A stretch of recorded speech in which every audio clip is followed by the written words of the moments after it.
Am I the a-hole for kicking out my pregnant teenager's stepdaughter over my cat? Plus update. Original post. I'm at the vet waiting room with my cat, so I'm gonna rush this and edit the grammar later. So I, 35 female, have been with my 45 male fiancé for 3 years now. He has 2 kids, a daughter 22 who's a lovely girl, and another daughter 19 who I'll call Kim for the sake of the post. Kim has always had a bad attitude to everyone, especially me. Now, before anyone assumes, my fiancé has already divorced his ex 2 years before we even met, and his ex is a nice person who I get along with very well, so there's no hate from her end either. Kim is 3 months pregnant and living with us because we have more room for her and the baby. The baby daddy stays sometimes, but he has 2 jobs, along with studies, so it's mainly been me who's taking care of her. So the main issue. Today her boyfriend came over, so my fiancé suggested we let them have the house to themselves and go for a walk. About 2 hours later, I came home and noticed my cat missing, who Kim hated and wanted me to get rid of. I asked her where he was, and Kim said he ran out the door, which I knew was BS, because Whiskey is an elderly cat who wouldn't even go out on the porch if I didn't bring him. So I checked the ring camera, and as expected, Kim threw Whiskey out that ran him off. My fiancé tried saying Kim is pregnant, her hormones were all over the place, and pregnancy brain messes with women. That he was gonna bring up getting rid of Whiskey for the baby's sake anyway. I was in tears, till I looked over at Kim with that smug, satisfied look on her face. I freaking lost it. I got up in her face and screamed that she had 1 hour to find my cat, or all her stuff would be in the dumpster, and I was done being her slave. She said she wasn't looking for my stupid cat, and to back off as she was pregnant. My fiancé told me to calm down and that we'd look for the cat. I told him no, I would look for my cat. And when I got back, his daughter better be gone. And if he has issues with that, he could go too. Because I was sick of dealing with this little witch of a daughter, who everyone, including her own parents and boyfriend, avoids. I didn't wait for them to respond. I did hear her cry though. As you know, I found my cat. He was hiding in some bushes and it took 20 long minutes to find him. When I arrived home, they were both in the living room. My fiancé said he wanted to talk, but first, he said I owed Kim an apology. I told him to screw himself, and she better start packing. She's had her boyfriend's family home as far as I know, and my fiancé is not talking to me. Now for the top comments before reading the update. Not the a-hole. Pregnancy hormones do not cause you to be cruel to an elderly pet. That's just vicious entitlement and garden variety meanness. You don't owe her an apology. She should be begging for your forgiveness, and so should your fiancé. But pregnancy hormones are a good excuse coming from the accountability-lacking father of an entitled spoiled brat. How can he ask the daughter to take responsibility for her actions? It's her mere biology betraying her angelic nature. I hope OP do not forgive either of them though. They don't deserve it. Not the a-hole. Stepdaughter attacked your defenseless cat and got what she deserved. Curious if you owned a house? It's mine. Kick them all out. You deserve better. Not the a-hole. Make sure you check with a lawyer to make sure they don't have rights to stay there. And the nanosecond you are legally clear, change the locks.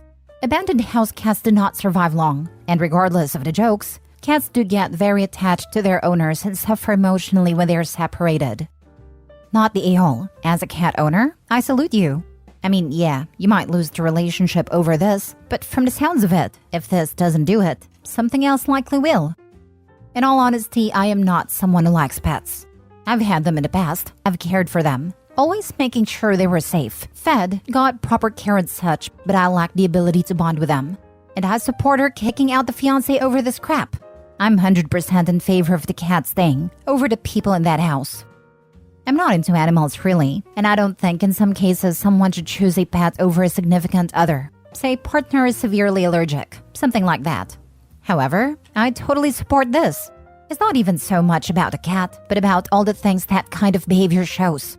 If she's willing to do all of that over or to a cat, and the fiancé was in on it, what other crappy and conniving ways will they act when it comes to other things? This entire situation says so much.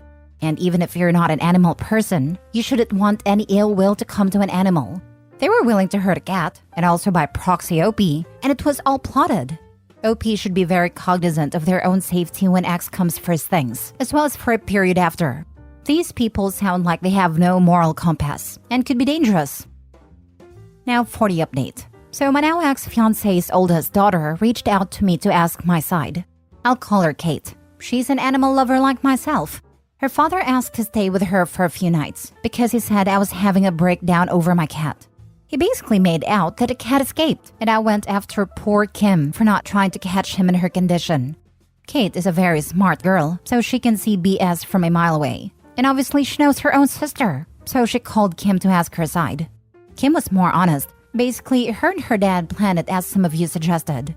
The plan was for her baby daddy to take the cat out a road dump, but he wouldn't do it because in Kim's words, he was a pussy. So they got in a fight about it, and Kim, thankfully being lazy, just kicked Whiskey out and ran him out of the yard. Kate told me the way Kim was talking about me and Whiskey, that even if she doesn't move back, she'd do something for revenge to Whiskey. So I've decided to listen to Kate, my friends, the vet, his assistant, and everyone here, and I called off the wedding, which is in a few weeks, and broke up with my ex-fiancé by text. I don't care if it's immature or cruel. I've told him I'll box up his stuff for him and leave it for him to collect in a few days. Don't worry about Whiskey. I told my ex to call me when he's coming over, so he'll be locked in a room safe. And I'm calling a 24-hour locksmith next. The begging and BS promises have already started, but my mind's made up. I'm done being his ATM slave for him and his spoiled witch of a daughter Kim. Whiskey is fine, by the way, just a little shaken, but is curled up in my lap, refusing to move. Next story. Am I the a-hole for kicking my homeless sister-in-law and her husband out over a chair? I'm going to come off as a hostile witch because I literally hate my sister-in-law's husband with every bone in my body. Apologies in advance. So, my husband's sister-in-law 43, and her husband Scum became homeless like a month ago.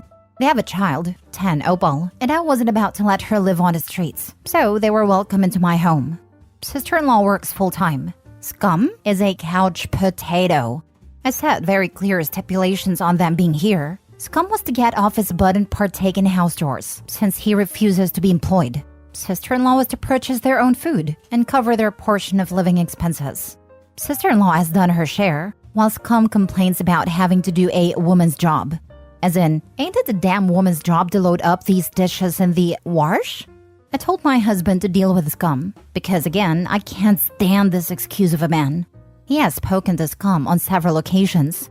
Scum will oblige to house chores as instructed for the duration of maybe 2 days, before he goes back to being a couch potato. Tip of the iceberg, while petty, was over a chair. I was outside grilling, because apparently that's a woman's job as well. My husband and sister-in-law were both working. I wanted to sit down because I'm heavily pregnant and grabbed the nearest chair to me, which happened to be owned by Scum. Roughly 15 minutes later, I get a text from sister-in-law saying, "Can you please put Scum's chair up? He doesn't want anyone using it." I ignore the text and continue grilling and using Scum's chair, because it's all that's out there at that given time. Sister-in-law comes home maybe an hour later, sees Scum's chair still outside and says, "I texted you and asked you to put that up because Scum doesn't want anyone touching it." It asks why I ignore it, and I say, "It's a chair. Get over it." Scum comes in and says, "It's my chair, and I don't want anyone's fat in it." Bold, considering he's the only overweight one here. I told him to watch his tone, and he starts talking about how I'm gonna ruin his chair. He wouldn't let up, so I told him to get out. Sister-in-law then defends Scum, saying, "Anyone who has a problem with my husband has a problem with me." So I said, "Good, so you can leave too then." My husband is on my side, but I'm seen as a dirtbag and getting texts from out-of-the-state family members, saying that I'm wrong for kicking them out over a chair that wasn't mine to be using. Now for the comments. Not the a-hole. This isn't about a chair. It's about an unemployed sexist a-hole being rude to his hosts. If they are truly homeless now, I would consider taking in the niece, but the two parents can buzz off. I would have given him a chance to atone. I would have given his chair back, then screamed at him anytime he put his fat ass on any other furniture, including any beds. Make that bed, idiot. Lol. Nothing was stopping the unemployed fatso from going outside to fold up his own chair. I guess he considers that to be women's work too. In Opie's place, I'd have asked him what he actually considers men's work. Because he doesn't want to go to work, he doesn't want to do any work in the house or garden. What, in his opinion, is it that he's supposed to do? And if the answer to that is nothing, then how does he justify his existence? And why should anybody else support him? I feel so bad for your sister-in-law. You can't have the best self-esteem to be with a parasite like this. Not the a-hole. Unfortunately, her self-esteem is completely squashed. By herself, she's a damn good woman. She's funny, intelligent, and the life of the party.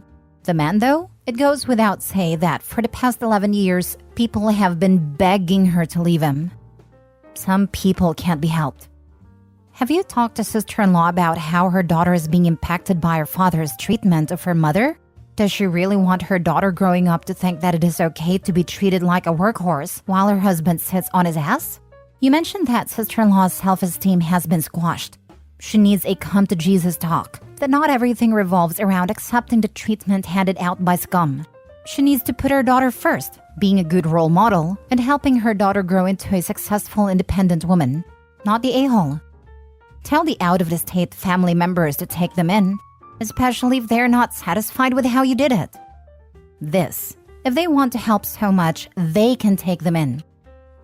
Last story. Am I the a-hole for punching my sister's fiancé? So I realized that title doesn't sound appealing, but hear me out. I, 32 male, and my wife, 33 female, have an 8-year-old daughter who is phenomenal and I adore her. And she has always enjoyed spending time with my sister, 27 female. Let's call her Clara, fake name, and she's engaged to her fiancé, 27 male Howard, fake name. So my wife and I were planning a trip to Honduras to see her grandmother because she is sadly ill, and her wish was to see her granddaughter. And my wife wanted me to come for support. We wanted our daughter to come, but she hates planes and refuses to even step foot in an airport. So I asked my sister if she could come and watch her. She said yes, but Howard wasn't too happy about it. So I told them we'd be gone a week and I'd pay them when we returned. Unfortunately, my wife's grandmother wasn't doing any better and her health was getting worse. So the only thing keeping my wife happy was our daughter, who we called every day. The first 2 days she was happy and was saying how much fun she was having with Clara. But then on the 3rd day, she wasn't very talkative, but we just assumed she was just tired. On the 4th day, she didn't even answer a FaceTime call. So I called Clara to find out what was going on. She claimed that my daughter was simply exhausted from all of the fun they had been having. I didn't really buy it, but I decided to disregard it. Now, on the 5th day when I called my daughter, we heard yelling. So my wife called her friend, Sarah, to get our daughter and the police involved. We returned right away after explaining the situation to her family, who were very understanding. And as soon as we returned, we went to Sarah's house. Howard was yelling while playing Xbox, and it scared her, so she dropped a plate. But Howard got upset and told her to clean up and drag her away from the camera. After we landed, we headed straight to Sarah, to which we saw our daughter, and she ran towards us crying and just holding us both. After a while, she let go and explained everything. So around the 3rd day, Howard started yelling at her to clean or be quiet. And he wouldn't let her eat dinner because we spoiled her. And Clara was just letting it happen, telling her that she has to understand if she ever wanted a boyfriend. I was horrified, because who says that to an 8-year-old? When the cops arrived, they couldn't do much because everything appeared to be in order. But because my daughter wanted to go with Sarah, they allowed Sarah to take her. So I thanked Sarah and we drove home. When we arrived at our house, my daughter immediately went to her room while holding my wife's in my hands and said she wanted to sleep with all of us. I kissed her forehead and said I had to take care of some business, and she looked sad. But my wife held her and said, "Don't worry, Daddy will be right back." And that's why I love that woman. She always knows what I'm thinking. I drove to Clara's house and knocked on her door. She answered looking surprised, but before she could say anything, I forced my way inside and saw Howard drinking a beer. He looked at me and said, "The F you want?" I asked him why I treated my daughter that way, and he said that she needed to know how the real world works. When I called him an idiot for even saying that, he got up and walked towards me, thinking I'd be intimidated because he was taller. For context, I'm 5'8" and he's 6'2", but I've always been small my entire life and I never fight fair. So when he tried talking down on me, I hit him in his stomach so hard, he actually fell to his knees gasping for air. And after a little while, he started throwing up. Before I could do anything else, my sister stepped in between us and began yelling at me to get out. But before I left, I told her she was dead to me and they would never see my kid again. The next day, I got so many calls and texts from my family saying I could have handled the situation better. And Howard is in the hospital because he apparently can't breathe correctly. So now I'm wondering if I was in the wrong. My wife and her family say I wasn't at all wrong, But I keep thinking could have handled the situation better. So now I'm thinking I might be the a-hole. The guy had it coming. Your sister unfortunately is a tool, and Howard is gonna use her up and throw her out once he had enough of her. It is best to stay in no contact with her, because she won't have your daughter's safety in mind, especially with Howard running her life. Howard needed to learn how the real world works, not the a-hole. Ever notice that people who want to teach kids how the real world works are always justifying crappy behavior? Don't talk to anyone. They could record you. Guy could file a police report or sue you to cover medical bills. He advanced on you in an intimidating manner. You felt threatened. 2 against 1. Exercise your right to STFU. Mutually assured destruction. Howard takes it to the police, and OP explains that Howard was abusing his child. And they have the previous call and file that something was wrong, and they got the child out of the situation. Might not be enough for charges, but he'll learn how the world works when word gets out. And if they can bring charges, he'll really learn, because they don't like guys who hurt kids in prison. OP may still want to take his kid to get a medical checkup though. The creep mentioning boyfriend set off not only the bad warning bells, but also the it gets even worse warning bells. Oh, and lawyer up. Expect that this guy will or someone will on his behalf. Write down everything as best as you and everyone else can remember about this, no matter how inconsequential it may seem. Get screenshots and timestamps. Anything and everything. Don't talk to anyone outside of your lawyers. Volunteer nothing unless the lawyer recommends it. And of course, therapy for the kiddo.